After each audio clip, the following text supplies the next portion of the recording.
Welcome back to Jersey Matters. I'm Larry Mendte. Airbnb is cracking down on both the owners of properties and those who rent properties if they are used to throw a house party in violation of New Jersey's COVID-19 restrictions. Here's my interview with Airbnb Northeastern Press Secretary Liz DeBold Fusco. Liz, good to see you again. Thanks for doing this. I really appreciate it. The governor gave Airbnb a shout out this week, and it was he praised you for being proactive in limiting the number of people that can rent from an Airbnb house or apartment. What are the limits? Yeah, well, so there's a few things that we're doing. Last week, we announced action to crack down on party houses throughout the state of New Jersey. And as part of that, 35 listings statewide that had received complaints or had otherwise violated our policies on parties and events were either suspended or removed from the platform. And again, we have sort of existing policies on parties and events that our hosts and guests are required to follow. We had previously banned party houses. That ban actually took effect late last year, and we've otherwise committed to safe and responsible travel. And for us, while the vast majority of New Jersey hosts are taking important steps to prevent unauthorized parties, we want to make sure that we are helping to address the small minority of hosts who have previously received warnings about hosted responsibly or are not following our policies. And that was the specific action that we took last week following up on our other earlier work. Right, there were parties throughout the state, from Avalon all the way up to Jersey City, a huge one in Jackson. Ahead of that, did you have some guidelines in place? And did you take down the listings because those guidelines were violated? Yeah, again, so we have had a previous ban on party houses that's been in effect since before the pandemic. But party house is a term that can mean a lot of different things. There's definite restrictions in the state. Are you going by those restrictions? Definitely. So before Memorial Day, actually, we put out several advisories across the state, including in Jersey City. And then actually even before the 4th of July, we worked with the city of Atlantic City specifically to make sure that hosts and guests are very aware that we expect them to follow the state's guidelines around the pandemic.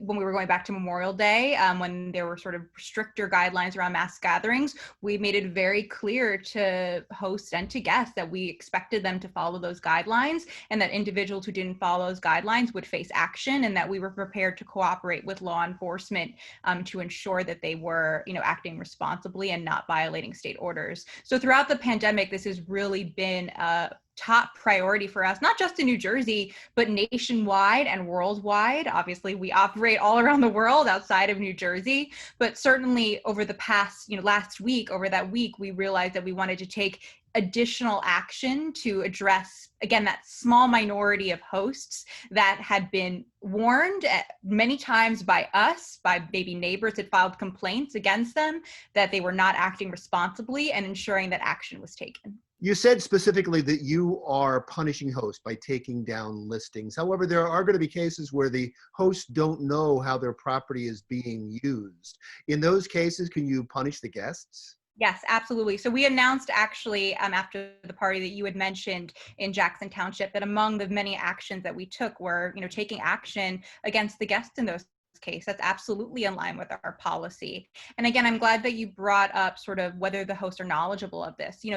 The important thing for us is, the vast majority of hosts in New Jersey are taking important steps to prevent unauthorized parties. Again, like establishing clear house rules, quiet hours, communicating in advance with their guests. We want to address the small minority of hosts who have received warnings about hosting responsibly and aren't doing that. So absolutely, there is an obligation and a responsibility on both sides, and our policies are set up to ensure that both our hosts and our guests are held to that responsibility.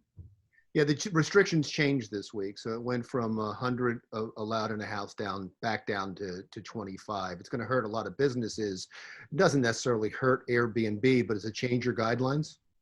Absolutely. Well, we are definitely going to, we've been committed throughout the pandemic to ensuring that our hosts in all states and all countries where there are various guidelines related to the pandemic are aware of their obligations and the rules under the law. As I mentioned, when there was earlier when the restrictions on mass gatherings were previously tightened before they were loosened, we had put out advisories in various cities around the state to make sure that people were aware of those mass gathering guidelines. And we will certainly continue to do that as is necessary going forward. Many hotels and motels are suffering during the pandemic. How's Airbnb doing? Well, it is definitely, travel across the board has been impacted. Every industry has been impacted by the COVID-19 pandemic. For us, what we are seeing is that while our business certainly has not recovered, there are encouraging signs.